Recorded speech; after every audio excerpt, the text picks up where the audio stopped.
Okay, so it seems like every time you turn around these days, there's some crazy new thing happening in the news, right? Yeah, it's tough to keep up with everything for sure. That's why we're here, though, to kind of help sort through all the noise Exactly. so we can really dive deep into a couple of major things that have been going on. Using the sources you've given us, of course. Right, exactly.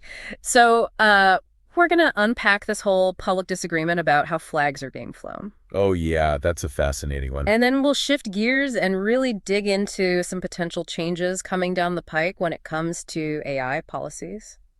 Both really interesting topics, actually, when you think about it. I mean, you've got this one thing rooted in like really old school tradition, Right. and this other thing focused on like cutting edge technology. But, maybe they're not as different as they seem. Yeah, that's what we're going to find out. Right. So first up, the flags. This whole thing kind of blew up after former President Jimmy Carter passed away. Yeah, sad news. It is really sad. And traditionally, after a former president dies, the country goes into a 30-day period of mourning. They fly flags at half-staff. Oh, yeah, half-mast if we're talking about ships. Oh, right. See? Always got to get the details right. It's a small thing, but it's important.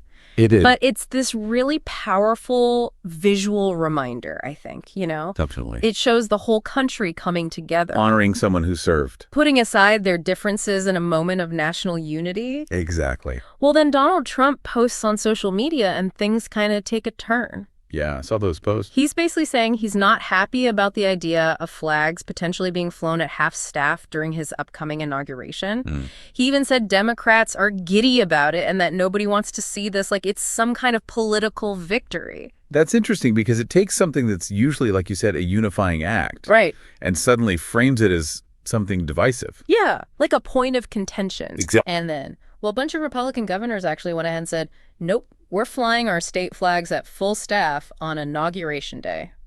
Wow. Like a direct response to this whole thing. We're talking Governor Kay Ivey of Alabama, Huge state. Greg Abbott of Texas, Jim Pillen of Nebraska, Kelly Armstrong of North Dakota, Bill Lee of Tennessee, Ron DeSantis of Florida. Oh, wow, that's a lot. And Kim Reynolds of Iowa. Like, that's a serious statement. It is. Makes you wonder, about tradition. Mm-hmm. How much weight does it really carry these days when politics are so polarized? Yeah, that's a good question. And then get this, even the Capitol building reportedly decided to fly its flag at full staff on Inauguration Day. Really? Even though President Biden had ordered flags to be at half-staff, I mean, that's kind of unheard of. It definitely raises eyebrows. I mean, this is the Capitol building. Yeah. Don't just ignore a presidential directive like that. All right, it's a big deal. It is. It makes you think about, institutional norms. Yeah. What happens when political pressure comes up against them? Are they as strong as we think they are? That's a great point. And speaking of norms and precedents, one of the sources we looked at really made me stop and think. How so? Well, they were saying that by choosing to ignore the national mourning period for Carter, these governors are basically setting a precedent.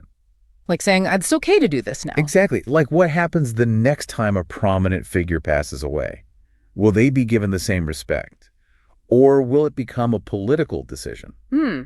That's something to consider, isn't it? Precedents matter, especially when it comes to national symbols and traditions. Yeah, you can't just pick and choose when to honor them. Right. And this kind of goes back to what we were saying before about national unity.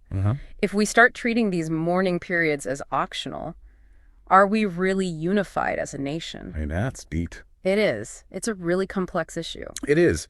Okay, so that's the flag situation. Lots to unpack there. Yeah. But we also wanted to talk about AI policy because it looks like the inauguration could bring some major changes in that area too. Oh, absolutely. This is a big one. It sounds like there are plans to really shake things up when it comes to AI, especially all those policies that the Biden administration put in place. Yeah, like a complete overhaul. Right.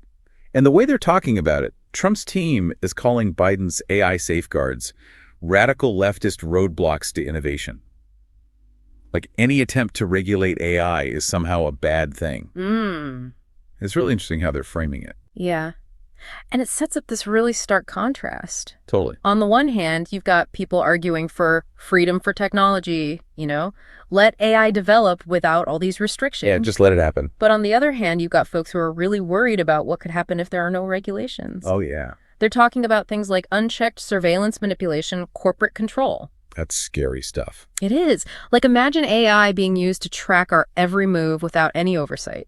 Or to manipulate us with targeted ads and propaganda. Right. And who would even control all this powerful technology? Big corporations, governments. It's a huge question.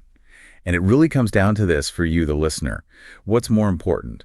Rapid technological advancement or responsible development? Yeah.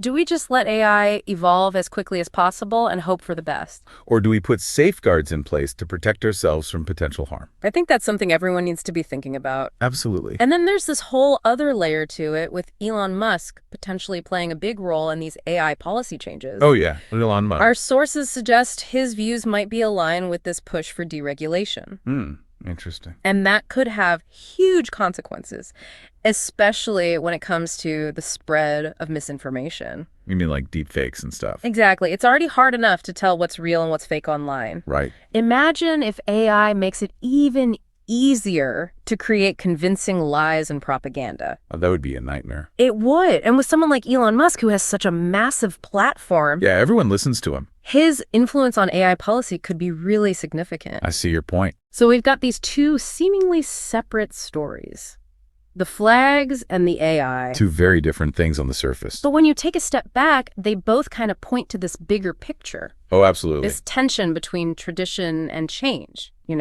and the way politics shapes our perceptions. All connected. Right. We're seeing traditional norms being challenged and these huge shifts in how we approach technology. And how we think about governing it. Exactly. Okay, so let's bring it home for our listeners today. Let's recap.